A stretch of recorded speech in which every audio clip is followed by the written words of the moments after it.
Bismillahirrahmanirrahim. Assalamualaikum warahmatullahi wabarakatuh. Waalaikumsalam warahmatullahi wabarakatuh. Di sini kami dari kelompok 2 Ulumul Hadis yang akan menjelaskan tentang pembagian hadis berdasarkan kuat dan lemahnya hadis yang diterima atau makbul.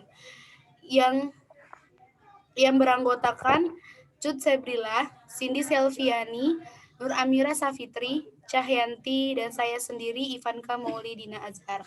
Untuk slide pertama yang akan dijelaskan oleh teman saya, kepada Cut Sebrila kami persilahkan. Baik, terima kasih. Di sini saya akan menjelaskan pengertian hadis. Secara bahasa, hadis berarti berbicara, perkataan, dan percakapan.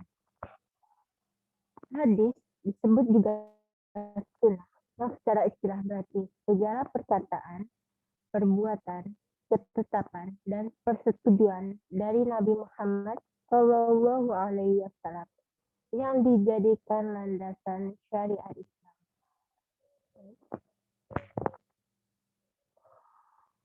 Pembagian hadis dari sisi kuat dan lemahnya, sebuah hadis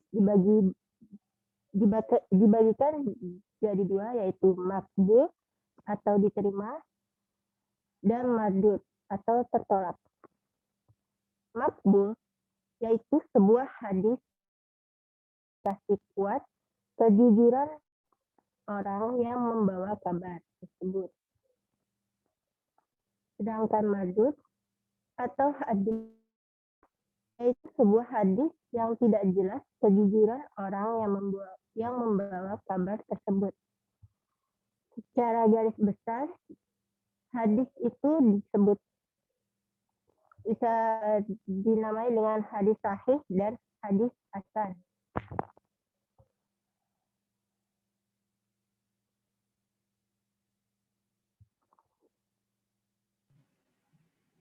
Pembagian hadis makbul. Yang pertama, hadis sahih. Hadis sahih adalah hadis yang sanadnya bersambung, yang diriwayatkan oleh rawi yang adil dan memiliki hafalan yang kuat dari rawi, yang semisalnya sampai akhir sanadnya, serta tidak syadz dan tidak pula memiliki ilat. Syarat-syarat hadis sahih yaitu rawinya bersifat adil, sempurna ingatan atau dabit, sanadnya tiada, hadis itu tidak berilat dan tidak janggal. Variasi hadis sahih. Yang pertama mutlak, kemudian muqayyad, kemudian yang ketiga muqayyad.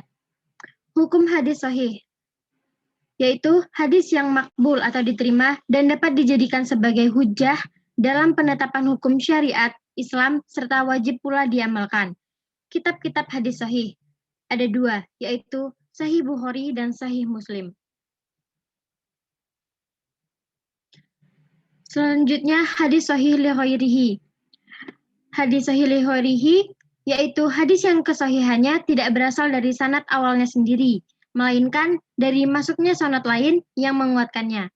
Contoh hadis sahih li ghairihi yaitu hadis yang diriwayatkan oleh At-Tirmizi nomor 22 dalam kitab Sunan beliau, dari hadis Muhammad bin Amr, dari Amr bin Abi Salamah, dari Abi Hurairah radhiyallahu anhu, bahwa Nabi Shallallahu alaihi wasallam bersabda, yang artinya, kalaulah tidak khawatir memberatkan umatku, maka aku akan memerintahkan mereka untuk bersiwak setiap menjelang sholat.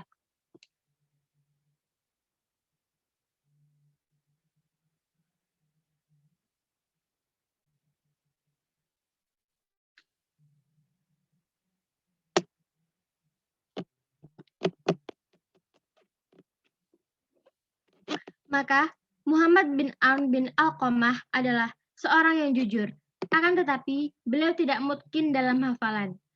Maka hadis beliau dari jalan ini bernilai hasan.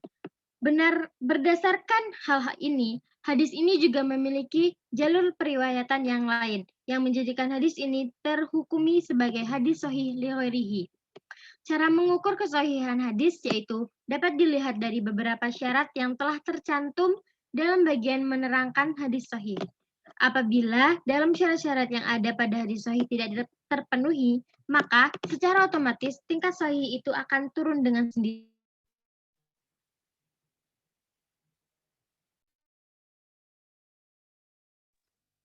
Oke, Bismillahirrahmanirrahim. Baiklah, selanjutnya saya Nur Amira Safitri akan melanjutkan pembahasan tentang hadis hasan.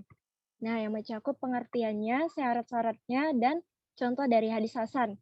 Yang pertama adalah pengertian hadis hasan.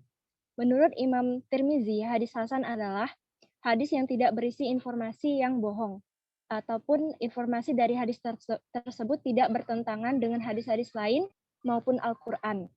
Nah, selanjutnya syarat-syarat dari hadis hasan ada 4. Yang pertama, sanad hadis harus bersambung, yang maksudnya tidak terputusnya mata rantai periwayatan dari Rasulullah SAW sampai kepada yang mengeluarkan atau penghimpun riwayat hadis dalam kitab tersebut. Yang kedua, perawinya adalah adil. Maksudnya di sini adalah perawinya seorang muslim, balik, berakal, dan terhindar dari sebab-sebab kefasikan dan rusaknya kehormatan. Contohnya, melakukan kemaksiatan atau bid'ah. Nah, yang ketiga, perawinya mempunyai sifat dobit, namun kualitasnya lebih rendah dari yang dimiliki. Ini adalah sifat dobit itu adalah orang yang mempunyai kekuatan hafalannya tentang apa yang telah didengarnya dan mampu menyampaikan hafalannya kapan saja ia mendakinya. Nah, yang keempat, hadis yang diriwayatkan tersebut tidak syadz, yang artinya tidak janggal atau tidak bertentangan dengan hadis-hadis lain yang sudah diketahui tinggi kualitas kesahihannya. Nah, yang terakhir adalah contoh dari hadis hasan, yaitu hadis riwayat At-Tirmizi bab Abwabu Fadahailil Jihadi yang menyatakan telah menceritakan kepada kamu Qutaibah, telah menceritakan kepada kamu Ja'far bin Sulaiman dari Abu Imran Al-Jaumi dari Abu Bakar bin Abi Musa Al-Ash'ari. Ia berkata, aku mendengar ayahku berkata ketika musuh datang, Rasulullah Shallallahu Alaihi Wasallam bersabda, sungguhnya pintu-pintu surga di bawah bayangan pedang. Nah, sekian dari pembahasan dari saya. Mungkin kurang lebihnya saya mohon maaf, dan pembahasan selanjutnya akan disampaikan oleh teman saya, yaitu Saudari Cahyanti.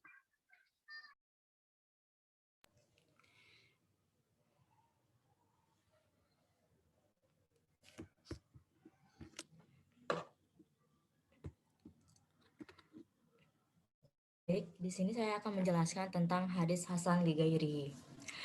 Pertama itu pengertiannya.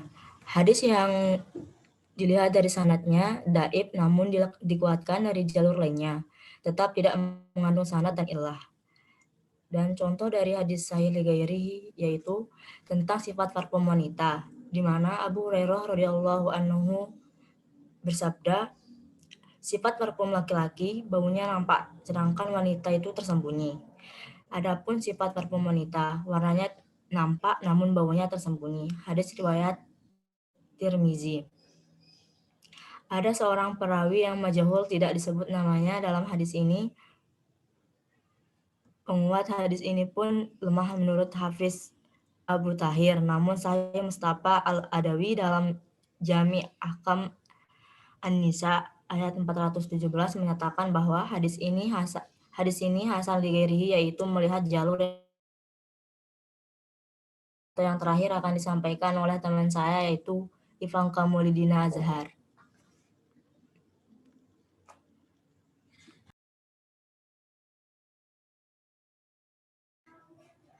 Bismillahirrahmanirrahim. Baik, di sini saya akan menjelaskan tentang kesimpulan yang tadi teman saya jelaskan. Secara bahasa, hadis itu ialah perkataan atau percakapan. Hadis juga disebut sebagai sunnah. Kenapa disebut sebagai sunnah? Karena menurut istilah, yaitu hadis ialah perkataan atau sabda atau perbuatan, ketetapan dan persetujuan dari Nabi Muhammad SAW yang dijadikan sebagai landasan syariat Islam. Di sini hadis terbagi di sini hadis terbagi menjadi dua, yaitu hadis sahih dan hadis hasan. Perbedaan antara hadis sahih dan hadis hasan ialah hadis sahih merupakan hadis yang sah atau hadis yang benar, yang sering dipakai oleh para ulama dan jelas itu sanadnya. Sedangkan hadis sahih ialah hadis yang doif atau hadis yang salah, yang memiliki lebih dari satu sanad. Mungkin itu saja yang kami jelaskan mengenai